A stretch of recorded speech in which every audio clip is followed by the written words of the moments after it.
Jemi rikthyer në studio, përpara se të kalojmë tek Euroliga, ju kujtoj se tashmë do të luajnë vetëm finalet simbolike të sezonit, por edhe dy sfidat e play-outit, ato që janë mjaft rëndësishme përmes ndihmës grafike, nëse është e mundur, mund të ndjekim. Tërbuni Bylis, finalja e kategorisë së parë, do të luhet në 23 maj në orën 17 në Qemal Stafa, ndërkohë që Gramshi Korabi do të luhet në të njëjtën datë dhe orë, po në Nikodovana, ndërkohë për play-out në 20 maj, Besa pret turbinën në Nikodovana, ndërsa Tomori Erzenin në Qemal Stafa në orën 17. Këto pra janë sfidat që priten të luhen. Samir, cilën she favorite, qoftë në play-out, qoftë edhe për titullin simbolik kampion, kategorisë parë dhe dytë? Të titullit, tani do të me thonë këtu? Se do marrin këta do më bëjnë durë. Te këtë titull them që e fiton, qose dhe një mendimi një personal. Mendoj se ka më shumë shanse Bylis me që është ekipi që ka fitu më shumë e ka më shumë eksperiencë. Roland, kishe gjithë emisionin që duhet gjeje pikën e dobët të Tërbunit për t'i shkaktuar humbjen e parë. E gjete? Brenda emisionin nuk e gjenë dot në emision. Gjithatë të dy ekipe do të thënë titull që nuk vlen se të dy ekipe simbolik. Edhe them se Korabi mase ka shanse. Të dy ekipet e kanë bërë një kampionat them të shkëlqyer. Misionin e kanë përmbushur, objektivat janë arritur, do jetë them një finale luksi. Ne, mos e merr parasysh sepse ishte i futur këtë. Për me mul avantazhin. Ju keni luajtur. Shpresoj t'i dali fjala. Qoftë Plori, qoftë Nena, qoftë Almuqa janë përballur qoftë me Besën, qoftë me Tomorin. Rrezikojnë në përballjet me skuadrat e dyta që vinë nga kategoria e dytë, Cerrikun, Turbinën dhe Erzenin? Shiko, këto janë ndeshje që janë me një ndeshje, 90 minutë është, dhe janë këto skuadrat që vinë nga kategoria 2 dhe vinë me uri, vinë me shumë entuziazëm. Ndonjëherë si të merr ndeshje, a? Prandaj një ndeshje është dhe them që është e vështirë. Unë nuk shikoj favorit. Nuk shikoj favorit, janë ndeshje shumë delikate. Igli? Nëse që edhe Tomori dhe Besa do qëndrojnë kategori. Besa Erzeni është ndeshje për të pa. Se i bie derbi, luhet durë. Derbi edhe Besa Turbina. Besa është me Turbinën. Tomori me Erzenin. Tomori me Erzenin, se ngatrov. Ajo mund të jetë më e fortë. Them se duhet të jetë më e fortë. Plori? Edhe unë jam me Iglin, sepse mund të kenë diferenca, si e theksuar më përpara, ku thome ka diferenca kategoria parë me superiore se duhet me ndërhyjë. Edhe kategoria e dytë me kategorinë e parë ka diferenca, nuk është se s'ka diferenca, ndoshta nuk mund duken direkt. Por shohim edhe një herë përmes grafikut përballjet Besa Turbina, Tomori Erzeni, Korabi Gramshi dhe Tërbuni Bylis. Ndeshja më fortë jetë Besa, kam parë Turbinën, ka një ekip shumë mirë. Por është edhe pjesa tjetër është dëshira madhe si kanë ato skuadrat të ngjiten në kategorinë e parë. Domethënë është janë ndeshje delikate, edhe pastaj si janë 90 minuta dhe nuk i di se si të marr loja, është e frikshme. Okej, ju urojmë suksese të gjitha skuadrave pjesëmarrëse në këto takime delikate të fundit të sezonit për kategorinë e parë, qoftë edhe të dytë, duke referuar Korabit dhe Gramshit. Ndërkohë do të kalojmë tek Euroliga, aty ku Reali Madridit është skuadra që është shpallur kampion. E kishim parashikuar edhe në këtu studio me Henry Mojen që ishte Reali Madridit skuadra për të mundur. Ja ka dalë skuadra madrilene për kënaqësinë e Samirit sepse në futboll u zgënjye, por ndjekim materialin e përgatitur dhe më pas kthehemi sërish në studio.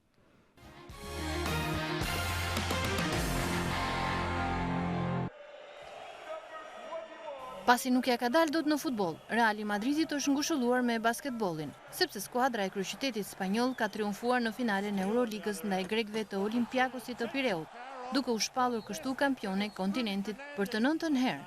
Por ajo që ishte më rëndësishme është se Reali u rikthye tek ky titull pas plot 20 vitesh, atëherë kur kishte mundur pikërisht Olympiakosin në finalen e 1995-s.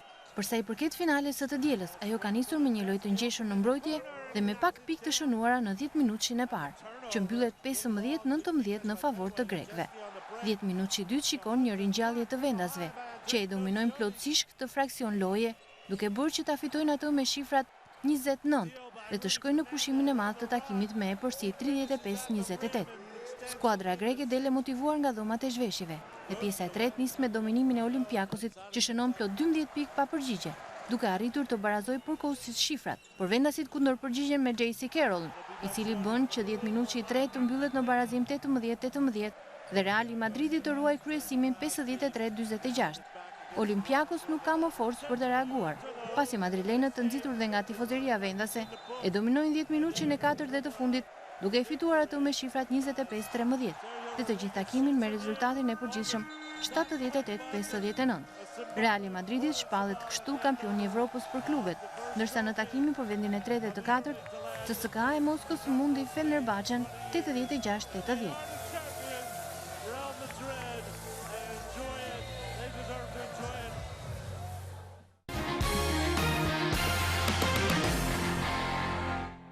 Asnjë surprizë Henry, është Reali Madridit skuadra fituese, favoriti kryesor. Në fakt ishte favorizuar edhe para ndeshjes vetë lideri Olympiakos Spanulis deklaronte që ata janë të favorizuar dhe ndjeshin si ajo në ndecje që kërkonte të bënte surprizën, por nuk e bëri dot Olympiakos. Reali Madridit ka qenë gjithë vitin, nuk është thjesht kjo finale dhe ishte në Madrid. Ishte gjithë vitin në kryesim, në grup, në fazën e grupeve fillimisht, më pas në 1/16, në play-off po ashtu dhe në Final Four nuk pati në vështirësi. Në gjysmë finale mundi Fenerbahçe në thellë dhe tani në finale. Në finale, kush ishte fraksioni që bëri diferencën aty ku u vendos ndeshja? Tani, Real Madrid është një skuadër shumë e mirë sulmuese, por dje u paraqit shumë mirë në mbrojtje. Bllokoi ato 2-3 pikat kryesore të Olympiakos dhe Olympiakos nuk shënoi as 60 pikë.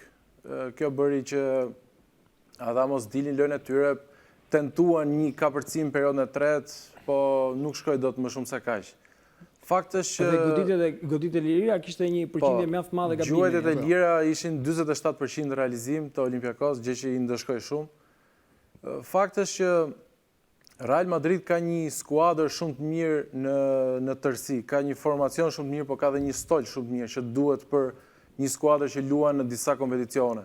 Olympiakos nuk e ka më, e ka patur se ka më, domethënë ndoshta problemet ekonomike që dihen në Greqi. Real Madrid kthehet mas 20 vjetësh tek titulli, e priste shumë, kishte 3 vjetërije që dilën finale. Tani ja doli, është titulli 9 dhe është trofeu i 15 ndërkombëtar që merr Real Madridit. Është pak a shumë si futbolli dhe po i afrohet parametra, po shkon tek e 10-ta edhe në Europë. Është ngushëllimi i saj mirit që me siguri që nuk e ka humbur rastin për ta ndjekur finalen. Interesante, fal që ta ndërpres. Interesante ishte se 2 orë më parë Real Madridit humbte kampionatin futboll. Pasi Barcelona mundi Atletico në Madridit, 2 orë më pas Florentino Perez ishte aty të paktën mori një titull. Pa titull nuk dolët se mirë. Herë në fakt e parashikoj për ndeshjen ku ishte në emisionin e kaluar që do ishte Real Madrid CSKA apo jo. Po. Edhe në fakt unë mendoj që më sa njohur nga basketbolli, që nëse do ishte me CSKA do kishte më të vështirë, sepse këtë ndeshje. Ka përshtypjen që CSKA kishte ekip më të mirë, sepse Po, e vërtet. Pastaj diferencat e thaj herë, diferencat që u tregon fushë dhe Stoli, me një moment komente që po dëgjoj u bën 4 me nga 4 personale, edhe po. Ndeshja nuk pati, domethënë nuk tregoi se dhe MVP-ja pra lojtari më i mirë i kësaj finale doli një lojtar që erdhi nga Stoli. Në çoni.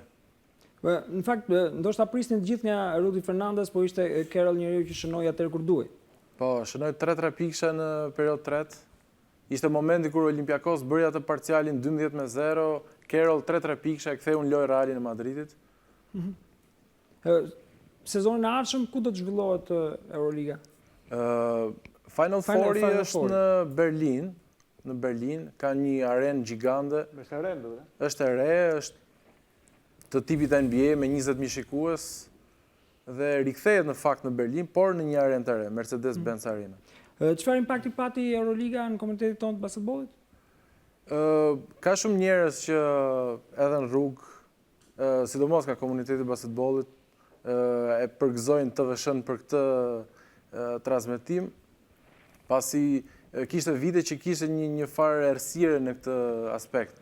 Pra nuk transmetoi as NBA, as Euroleague, dhe duhet paktën edhe për fëmijët një shembull. Duhet pra të krijojnë ato idhujt e tyre. Flas për basketbollin. Siç janë futboll, duhet krijohen edhe në basketboll. Nuk e di, e ke ndjekur Final Four të basketbollit apo ndjek vetëm futbollin? Më shumë jam përqendruar tek futbolli, po ka patur raste që e kam ndjekur dhe basketbollin, më ka pëlqyer. Për këtë përgëzoj Henrin dhe televizionin shqiptar që ka kushtuar një hapësirë të veçantë basketbollit. Kaq. Nëse u kthyem pak tek futbolli, më jep një parashikim tashmë që ta zbusim pak tërbuni Bylis kush fiton. Për të balancuar atë çfarë tha dhe Sajmiri, unë do thoya që me petkun e kampiones kategorisë parë do të vishte tërbuni i Pukës. Për të vazhduar për ndeshjet e play-outit, Besa ka patur një sezon të dështuar dhe ka një mundësi të artë për ta shpëtuar sezonin përballë turbinës së Cerrikut, ndërkohë nga ana tjetër do dëshiroje më shumë që të ishte pjesë e kategorisë parë të Mori Berati se sa Erzeni. Okej, kam përshtypjen se do shkoni me 11 metërsha se u bën 1-1 deri tani. Okej, ishte gjithçka për mbrëmjen e sotme. Do të falenderoj të ftuarit, Sajmir Demin. Faleminderit që ishte këtu, Erga Kryen, kolegen e Radio Tiranës që drejton emisionin nga një ndeshje në tjetrën, 2 trajnerët fitues që tashmë kanë kapur Superligën, Roland Nenaj dhe Elvis Plori, faleminderit që ishte këtu, dhe gjithashtu edhe futbollistin e Dinamos Igliad Muça, faleminderit dhe suksese të mëtejshme, tjetë shpëtimi i play-outit të hapi i parë drejt një sezoni edhe më të mirë sezoni ardhshëm, ashtu sikurse edhe gazetarin kolegun Henry Moja që ka përjetuar me sukses dhe me shumë dashuri Final Four në basketball me Realin Madridit, skuadrën fituese.